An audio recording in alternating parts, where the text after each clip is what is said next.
Hello, friend. Welcome to History ZZZ. We are glad you are here. Get comfortable. Let your body settle. Feel the weight of your arms, your legs, wherever you are resting. Let your shoulders drop. Unclench your jaw. There is nowhere you need to be right now. Nothing you need to do. Just breathe. In and out. In and out. Tonight we are going somewhere different. We are not going to watch history from a distance. We are going to be there.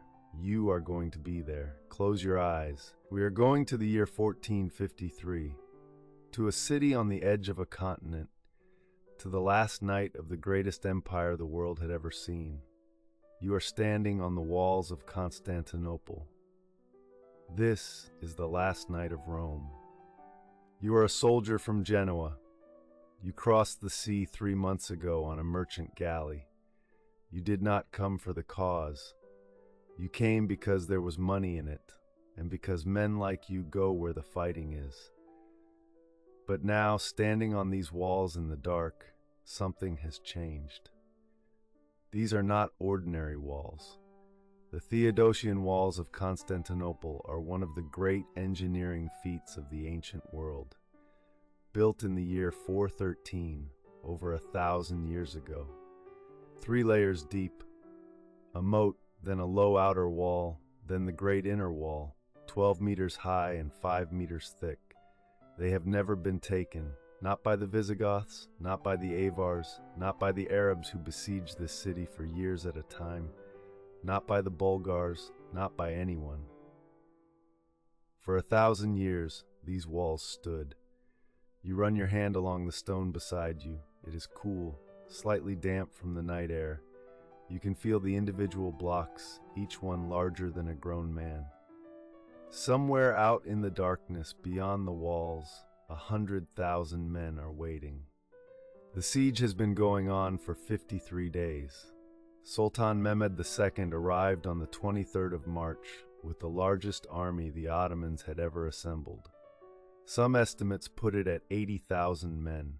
Some say 100,000. Others say more. The city, by contrast, has fewer than 10,000 defenders. That includes everyone. Greek soldiers, Genoese mercenaries like you, Venetian sailors, Cretan archers, a scattering of Catalans and Castilians, and men from other places who came because they believed in something or needed the money or had nowhere else to go. 10,000 defenders against 100,000. The odds have never been good. Everyone here knew that from the beginning. But the walls were supposed to hold. The walls had always held. Then the cannons arrived. You heard the cannon before you saw it.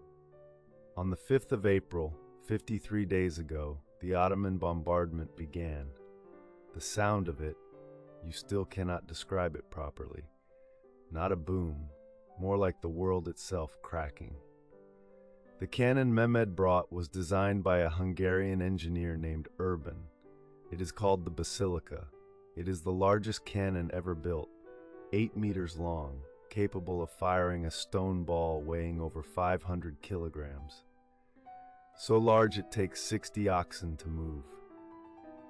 The walls that had stood for 1,000 years were not designed for this. The first time the basilica fired, people in the city panicked. Women fainted, children screamed, horses reared and ran. The ball hit the outer wall and a section the size of a house collapsed. Your commanders organized repair crews that night. Every morning before dawn, workers would go out in the dark and fill the gaps with rubble, timber, earth, whatever was available, and every day the cannon would fire again. For 53 days you have patched and held. But the wall at the Blacherne section, your section, is badly damaged now. You can see the cracks from where you stand. Torchlight catches the edges of loose stone. The city behind you is quiet tonight. It was not always quiet during the siege. In the first weeks, you could hear liturgical singing from the churches at night, candles in every window, priests in the streets leading processions, carrying icons through the neighborhoods. The city has been Christian for over 1,000 years. It is the city of Constantine the Great who built it. It is the city of Justinian who built the Hagia Sophia. It is the city that calls itself the Second Rome, and then the Third Rome, and then simply the city, Constantinople.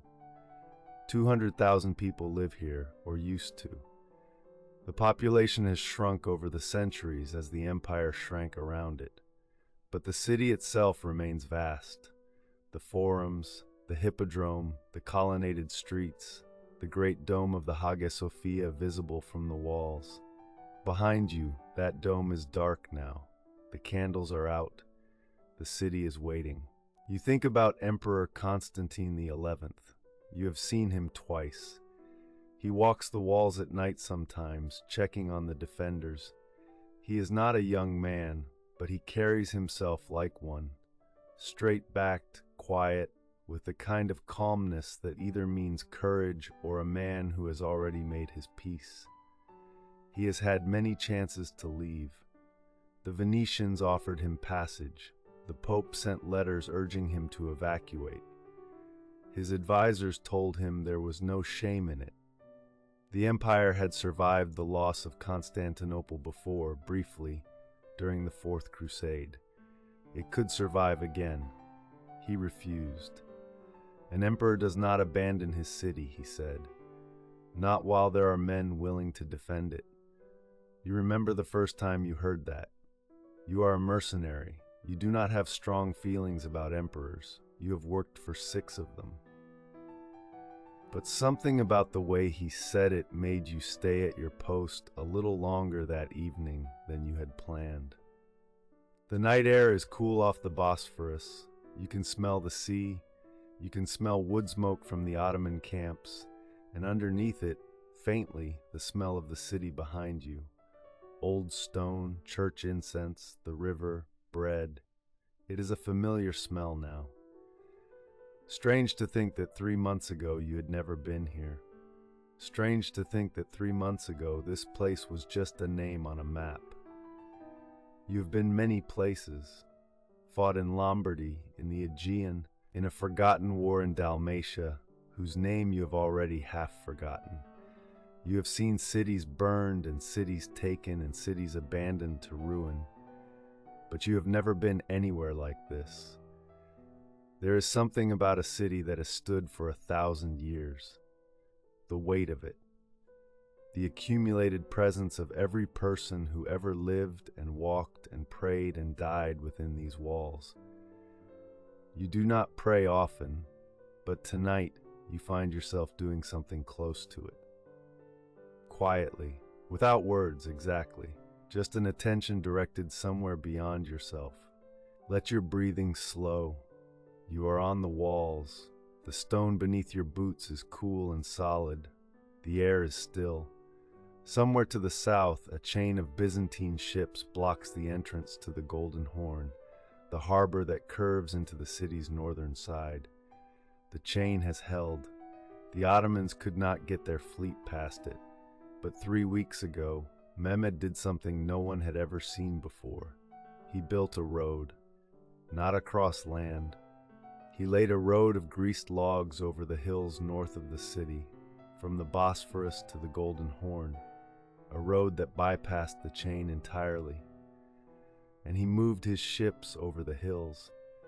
70 warships, hauled overland by oxen on greased timber tracks, lowered into the Golden Horn on the other side.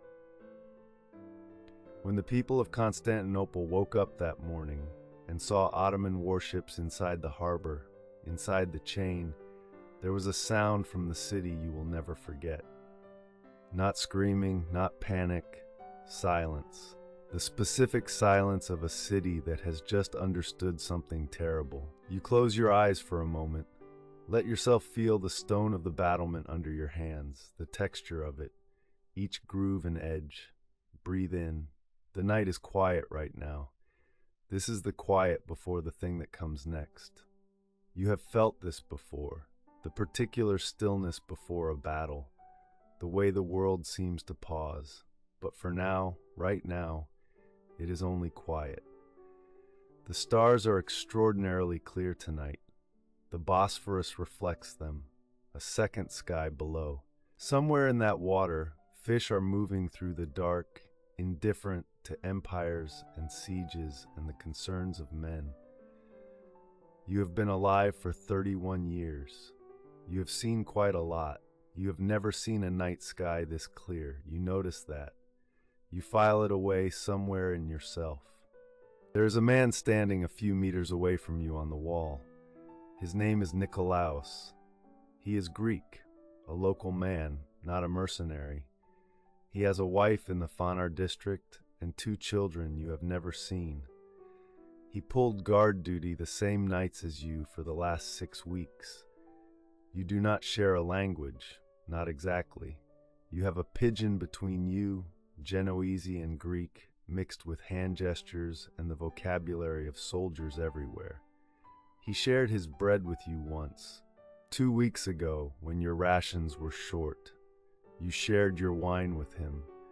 Now you stand near each other in the dark, not speaking, watching the same stretch of darkness below the walls. There is a kind of companionship in this that requires no words. You have known it in other places with other men. The companionship of people who are waiting for the same thing in the same place at the same time. It is enough, more than enough.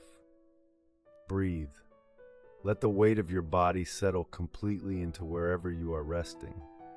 The stone of the walls, the dark beyond them, the stars above the Bosphorus. You think about the Hagia Sophia. You went inside it once, in the first week after your arrival. Your commander gave you an afternoon off, and you walked through the city and found yourself at the great doors. You are not a religious man, but you went in. The dome is 55 meters high. Almost 600 years old when it was built. It dates to the year 537. And when you stepped inside and looked up, all the thoughts in your head simply stopped. Not from awe, exactly. More like from the impossibility of it. The scale, the light coming through the windows at the base of the dome, the gold mosaics, the sensation that you are standing at the center of something that the entire physical world had organized itself around. You stood there for a long time. You are thinking about it now. Somewhere in the distance, a horn sounds from the Ottoman camp. Then another. You straighten. Nikolaos straightens beside you. It is not an unusual sound. They sound horns at intervals through the night. Changing of the watch, you have decided. Or a signal between commanders, or simply the kind of sound large armies make when they are waiting. It fades, silence again, but a different silence, more attentive. You look at Nikolaos, he looks at you. A small nod, no more than that. You both go back to watching the dark. The fires in the Ottoman camp are far away, a smear of orange along the horizon. Thousands of fires. More fires than you have ever seen in one place. The sheer number of them is something you do not dwell on. You have learned that in 53 days. You do not dwell on the numbers. Let your eyes be soft. Let the dark beyond the walls blur at the edges. You are here, but you are also beginning to drift. The body knows how to do this.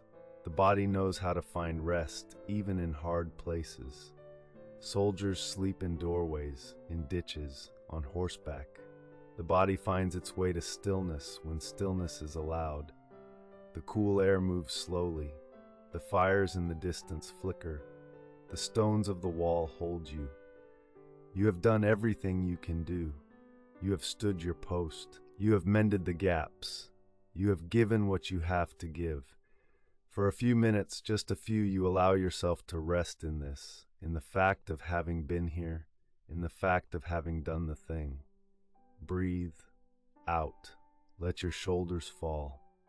The city has been here for 1,000 years. That is not a small thing to hold in your mind. 1,000 years. The same walls, the same harbor, different people living different lives in the same streets, generation after generation, each one believing that the city would be there for the next generation too. Roman emperors walked these walls. Byzantine scholars copied manuscripts in the great libraries. Merchants from Venice and Genoa and the Arab world in China came through the markets. The first week before the Ottoman army arrived, you walked through the bazaar district near the harbor. Silk merchants, spice traders, a man selling caged birds, a woman reading fortunes, children chasing a dog, a city just being a city, 1,000 years of being a city. You think about all the people who walked these streets and never knew you would be here someday, standing on these walls in the last dark before the last dawn. Drift a little now. Let the images come and go. The dome of the Hagia Sophia, the chain across the harbor, the wall under your hands. The stone is still cool. The stars are still there. Somewhere below in the city, someone is probably awake. A mother with a baby, a monk at prayers, a baker already starting the morning bread. Cities never fully sleep. There is always someone awake, tending to whatever needs tending, keeping the fires going, watching the dark. You are one of those people tonight, the watcher in the dark. It is an ancient role.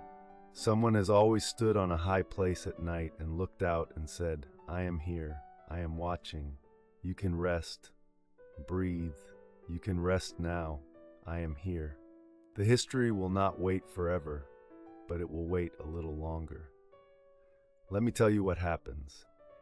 In the early hours of May 29th, around 2 in the morning, Mehmed orders the final assault. It begins with the irregulars, Bashi bazooks, auxiliary soldiers, poorly armed and sent first to exhaust the defenders. They come in waves and the defenders hold them. Then come the Anatolian troops, better armed, better trained. The defenders hold again. Then the Janissaries, the elite corps, the best soldiers in the Ottoman army. The fighting at the walls goes on for hours.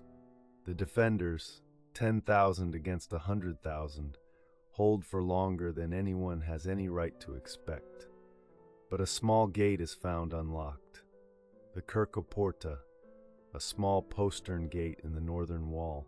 Someone left it unlatched during a sortie. A group of Ottoman soldiers finds it, slips through. They raise the Ottoman flag on a tower, and the defenders, seeing the flag inside the walls, understand what has happened. The wall has held, but the gate was open. Constantine XI, last emperor of Rome, tears off his imperial insignia when he hears the walls have been breached. He draws his sword. He walks toward the fighting. He is never seen again. His body is never definitively identified. There are stories that he died fighting at the breach, that he was buried in a mass grave, that he was secretly saved and spirited away by Greek monks, that he will return when the city needs him, as legends always say. No one knows. What is known is this: the last emperor of Rome walked into the battle and did not come back. The Roman Empire, in its long and complicated form, Western Rome falling in 476, Eastern Rome surviving another 1,000 years, ends on May 29th, 1453. Not with a treaty, not with a surrender, with an emperor walking toward the sound of swords. That is how 1,000 years ends. But that is not where we end tonight. We end here, on the wall, in the dark before the dawn. The assault has not yet begun. The stars are still out. The fires in the Ottoman camp still flicker in the distance. Nikolaos is still standing beside you. The city is still the city. The dome of the Hagia Sophia is still dark against the sky, but it is there. Enormous, certain, the single most beautiful building you have ever seen, even in silhouette, even in the dark. Let yourself be here for a moment, right here, on the wall that has stood for 1,000 years, with the stars above the Bosphorus, with the cool stone under your hands. Nothing has happened yet. It is still the night, and the night is very quiet. You are drifting now. The wall is still there, the stars are still there, Nikolaos is still there, but the edges are softening, the sounds are growing quieter, the fires in the distance blur into warm points of light. This is what rest feels like. Let it take you. The body knows what to do. The mind knows how to let go. The same way the stars do not try to shine, they simply are. You are here on these ancient walls. You have stood your post. You have done what was asked of you. Let the night hold you now. Breathe out, let go. The city will be taken. This is history. You know this. But knowing the end of something does not undo what it was. 1,000 years of scholarship, art, architecture, faith, argument, music, trade, love, and ordinary Tuesday afternoons. The manuscripts saved by monks who carried them to Italy, where they helped spark the Renaissance. The architectural knowledge that passed to Ottoman builders who raised their own extraordinary domes. The knowledge that cities fall and rise again. That what matters endures in forms we cannot always predict. Constantinople became Istanbul. The Hagia Sophia still stands. Everything that was made in that city, every idea, every image, every line of text, passed somewhere. Nothing is entirely lost. You are part of that too. This night, these walls, this watching, it passed somewhere. Sleep is very close now. The stone under your hands is warm from your touch. The stars above the Bosphorus are very clear. The fires in the distance are warm points of light. You have stopped thinking of them as threatening. They are just lights, distant, far away. Nikolaos shifts beside you, a quiet sound. The city breathes behind you. You breathe. In, out. The wall is solid. The night is holding everything. Let your mind go where it wants to go. Images half-formed. The dome. The stars, the water, let them come, let them go. You are safe. You are on the walls. The night is watching over you. Sleep now. The walls are holding. The stars are out. The city is breathing. Somewhere the emperor is walking his rounds. Somewhere the monks are at prayer. Somewhere a baker is already at work. The world is keeping itself. You have done your part. Let the night do the rest. You are here on the walls of Constantinople, on the last night of 1,000 years, and the night is beautiful. Sleep, rest, the stone is warm, the stars are still. History ZZ.